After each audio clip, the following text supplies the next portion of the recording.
Thank you. Thank you. Thank you so much. Thank you, everybody, for coming. Nasanmana used to live at her village in the land of enchantment. And her parents decided that they were going to go to town. And that changed her world because in town, her mother and father told her that she could not just go from house to house and unannounced and just walk into people's houses like she was used to back in the village that she came from.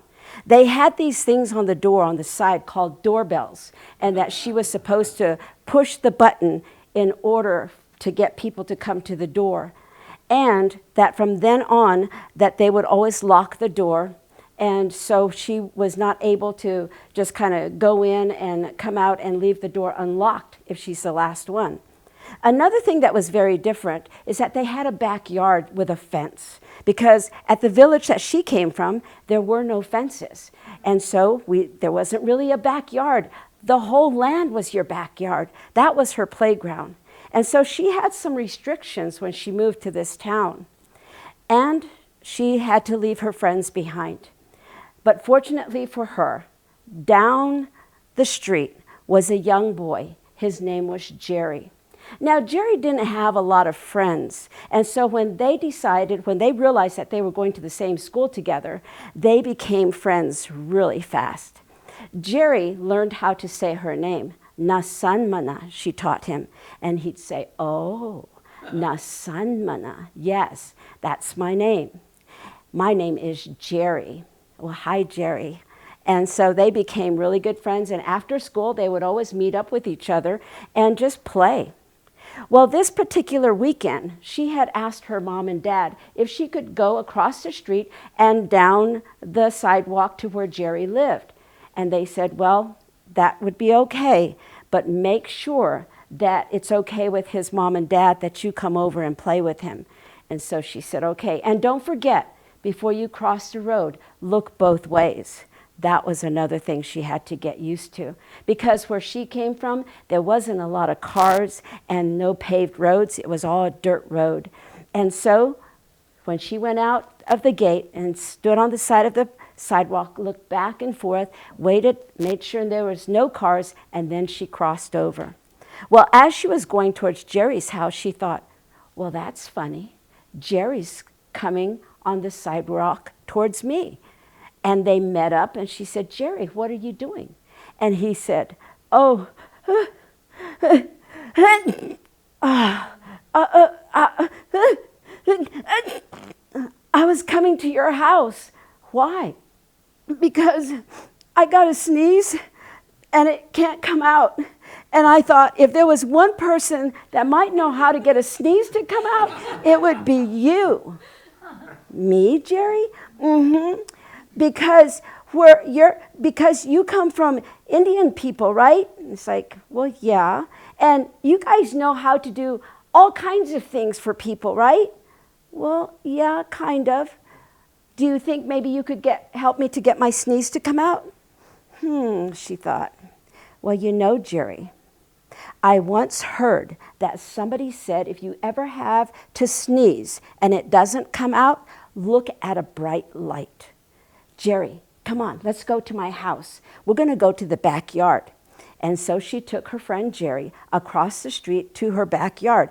And there in the backyard, her mom had what she called a lounge chair with a little table off to the side. And there were her sunglasses. She told Jerry, Jerry, sit in my mama's chair. And the biggest light I know is right up there. The sun? Mm-hmm. You just lounge yourself back and stare at the sun. And if you stare long enough, it's so bright, it's going to make you sneeze. And so he said, okay. Now, Jerry was very fair-complected. And all it took was just a few seconds before his face started to get really, really red. And Nasanman looked at him and said, Jerry, here, put my mama's sunglasses on. I'm afraid you might hurt your eyes. And the sun is very bright. It's getting your face red. And so he did, and he sat there waiting. And then all of a sudden, he sat up. And Nothing came out. And he said, oh, but he was sweaty. And Nasanmana said, Jerry, I'm sorry. I guess that bright light isn't bright enough. He said, is there any other thing you can think of? And she said, well, somebody said that if you smell black pepper, it might make you sneeze. And so they went into the kitchen. She got down her black pepper and started to shake it in her hand so that he could sniff it. But instead, it got in her nose, and she sneezed, and it blew all over his face. And with that sweat on his face, there were like black freckles all over. But he put his head back. Nothing came out. And she said, oh, I just knew that was going to work. And she said, Jerry, some people say if you're allergic to something, it'll make you sneeze. Are you allergic to something? He says, well, my mama says I'm allergic to cats. Your mama says you're allergic to cats? Mm-hmm. Are you? I guess, because my mama said.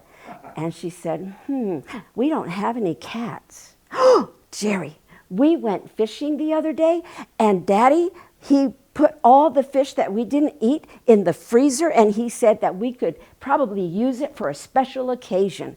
I think today, right now, is a special occasion. And so she got one of those frozen fish out. She found some twine, wrapped it around, and she said, Jerry, go to my bedroom and sit down in the middle of the floor. I'll be right back. Oh, by the way, make sure all the windows are closed and wait for me. And out she went. She went around the neighborhood pulling that frozen fish. But at first there were no cats coming.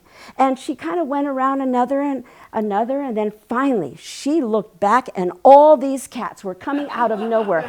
And she had to start running fast because they were all trying to grab that frozen fish. And by the time she got into the house, it had thawed out, and they were all following inside the house with her, and she just threw it in Jerry's lap. And there that thawed out fish was, and the cats were coming all around him, and they started fighting, and hair was going everywhere. Well, after it was all over, Jerry sat there, and he sat up, and he says, and he made the loudest sound, but it was not a sneeze, and it scared the cats. And they all tried to get out of the room, trying to escape out of the window. Nasanmana went and opened them up, and they went out the window, out through the door, and what was left behind was their hair. Nasanmana took a look at herself in the mirror, and she looked at her friend Jerry and said, Jerry, look in the mirror. And he stood up. We look like two big human cats with hair all over us. And he threw his head back and said,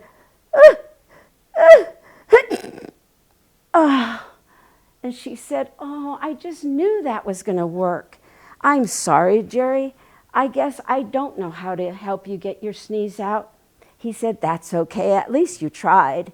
Well, they knew they had to clean up the room before they left. And when they did, she walked him out the front door. And she said, Jerry, I'm sorry. I wasn't able to help you. And he said, that's okay.